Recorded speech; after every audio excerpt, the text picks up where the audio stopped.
Assalamualaikum Milanisti, bagaimana kabarnya? Semoga baik-baik aja ya. Kunjungi website kita di maksimalmilan.blogspot.com. Jangan lupa subscribe dan nyalakan lonceng notifikasi untuk terus mendapatkan berita terbaru seputar AC Milan, khusus Milanisti.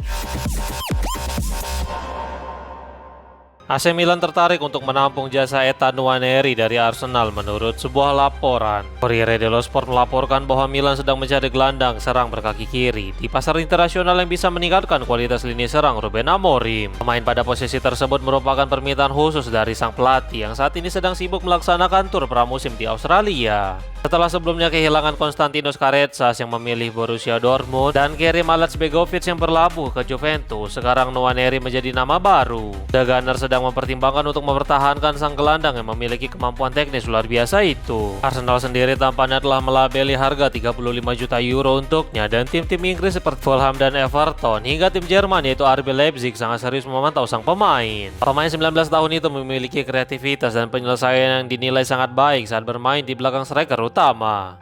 Paolo Maldini memberikan penghormatan menyentuh atas berpulangnya Franco Baresi di usia 66 tahun. Baresi dan Maldini bermain bersama selama 196 pertandingan untuk Milan. Mereka membentuk salah satu pertahanan paling ikonik dalam sejarah sepak bola bersama Alessandro Costa Curta dan Mauro Tassotti. Ini adalah fondasi dari tim yang memenangkan segalanya, dan tentu saja keduanya saling memiliki rasa hormat yang besar. Kemarin Baresi telah dinyatakan wafat setelah berjuang melawan serangkaian masalah kesehatan yang dideritanya dalam beberapa waktu terakhir. Sekarang Maldini mengunggah penghormatan menyentuh melalui akun Instagram miliknya atas berpulangnya sang kapten. Berikut caption dari unggahan legenda AC Milan itu. Hai Franco, hari ini saya merasakan hal yang seperti saya ketika kau tidak bisa turun ke medan perang bersama kami. Apa yang kita lakukan tanpa kapten kita? Kamu mengajarkanku berjuang sampai nafas terakhir. Apa artinya setiap ada jersey dan nilai menjadi pemimpin sejati? Kau melakukannya dengan contoh. Setiap hari sedikit berbicara, tetapi tidak terhitung tindakan yang kau lakukan. Kau melindungiku ketika masih kecil, membimbingku sebagai seorang anak laki-laki, dan menginspirasiku sebagai seorang pria. Kamu yang terbaik. Saya sangat terhormat pernah bermain denganmu. Pelukan hangat untuk seluruh keluargamu, terutama istrimu, Maura, dan anak-anakmu, Edoardo dan Gian Andrea. Kami akan merindukanmu kapten, tapi cahaya bintangmu akan terus bersama kami selamanya. Tulisnya.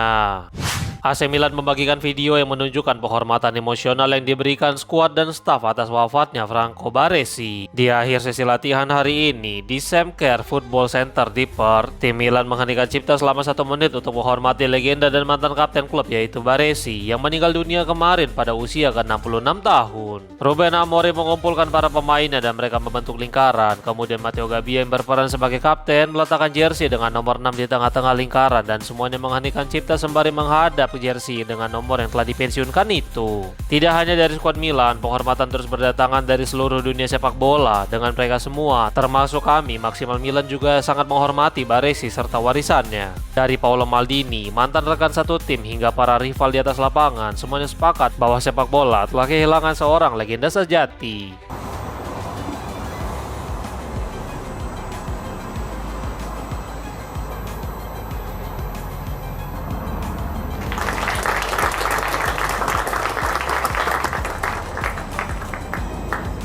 Sandro Tonali sebenarnya memutuskan untuk kembali ke Italia sebelum bergabung dengan Tottenham Hotspur. Tonali berbicara tentang keputusannya yang memutuskan untuk hijrah ke Newcastle United menuju London Utara karena sangat tertarik dengan Roberto De Zerbi. Berikut komentar mantan gelandang AC Milan itu disampaikan melalui BBC. Kami berbicara tentang Brescia, tentang situasi sulit yang dihadapi klub kami. Brescia sangat kecil, saya punya 2 minggu di sana dan mampir 2 atau 3 kali. Sejujurnya, saya juga berbicara dengan tim lain. Ketika Anda berbicara dengan tim, kesan pertama sangat penting dan kesan saya sangat positif. Saat kamu bahagia setelah mengobrol selama 10 menit, semuanya terasa sempurna. Saya berbicara dengan istri saya, kami ingin mengubah hidup kami, tapi bukan hanya untuk kata, kami ingin mengubah segalanya. Kami berbicara dengan 2 klub, kami memutuskan untuk kembali ke Italia, tapi itu mustahil untuk biaya transfernya. Inggris adalah solusi kami, dan kami menemukan solusi terbaik di Inggris untuk saya, untuk karir saya, untuk sepak bola saya, untuk kebahagiaan saya, untuk keluarga saya. Saya berbicara dengan 2 tim, saya mengerti setelah 10-15 menit bahwa Tottenham akan menjadi tim saya berikutnya. Ungkapnya. Wait, sebelum lanjut ke berita selanjutnya, kalian jangan lupa ya guys, check out pakaian atau kebutuhan lebaran lainnya yang udah gua taruh di keranjang bawah ini.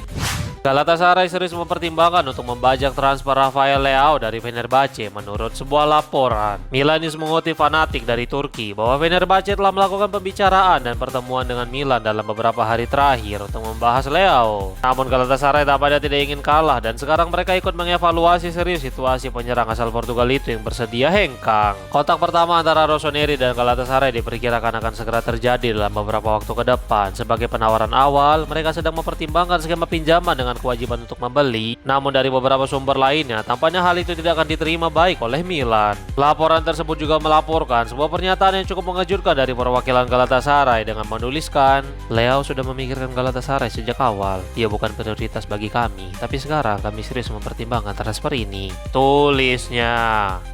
Detail tentang pemakaman Franco Baresi telah diumumkan dan ada kesempatan untuk mengucapkan selamat tinggal kepada legenda AC Milan dan Italia itu. Pada hari Jumat kemarin, Milan mengumumkan bahwa Baresi telah wafat pada usia ke-66 tahun setelah berjuang melawan masalah kesehatan. Sebagai sosok yang telah menghabiskan 20 tahun bersama Diavolo dan 15 tahun diantaranya menjadi kapten di sana, dia telah memenangkan banyak trofi serta menjadi sosok yang sangat dihormati. Sekarang La Gazzetta dello Sport melaporkan bahwa pemakaman Baresi akan berlangsung pada pukul 11.00 waktu Italia pada hari Selasa 4 Agustus di Basilica San Ambrogio. Kapel istirahat diperkirakan akan didirikan baik di kantor pusat klub di Casa Milan maupun di museum di San Siro. Skuad Milan saat ini sedang sibuk menjalani tur di Australia, jadi tampaknya mereka tidak dapat menghadiri pemakaman tersebut. Namun para penggemar, staf, mantan rekan kerja, bahkan para rival lama akan hadir untuk memberikan penghormatan terakhir kepada kapten legendaris Milan, Franco Baresi.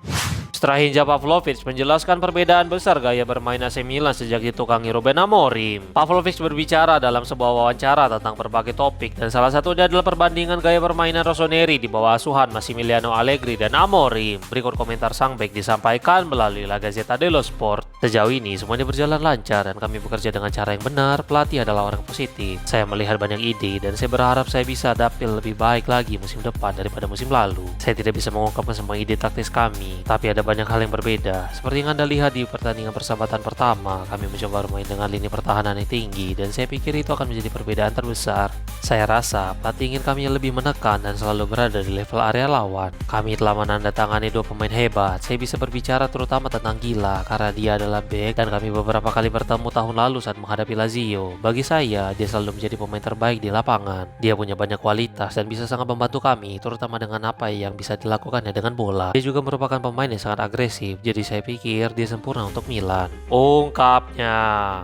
Christian Komoto hampir dipastikan akan tetap bertahan di AC Milan musim ini menurut sebuah laporan. La Gazzetta dello Sport melaporkan bahwa Komoto memiliki peluang yang sama dengan Francesco Camarda untuk tetap bertahan di Milan sepanjang musim ini. Komoto adalah gelandang teknis dan jika Massimiliano Allegri bertahan, maka dia akan bermain sebagai regista cadangan untuk Milan, tetapi situasi bersama Ruben Amorim tampaknya lebih kompleks. Dalam sistem 3-4-2-1 yang digunakan sang pelatih, ada 2 gelandang yang memainkan peran double pivot dengan seorang playmaker dan seorang pemain box to box. Komoto bisa bermain dalam peran tersebut, tetapi pilihannya adalah mendapatkan lebih banyak menit bermain di tempat lain atau justru memperjuangkan tempatnya di San Siro. Secara teori, Luka Modric dan Adrien Rabiot akan menjadi duo utama yang mengisi lini tengah Rossoneri. Kemudian Ardon Jasari juga dilaporkan akan bertahan bersama Samuel Ricci. Selain itu ada juga Yusuf Fofana, Yunus Musa, dan Ruben Loftus-Cheek yang masih berada di skuad. Jadi perjalanan Komoto tampaknya cukup berat musim ini.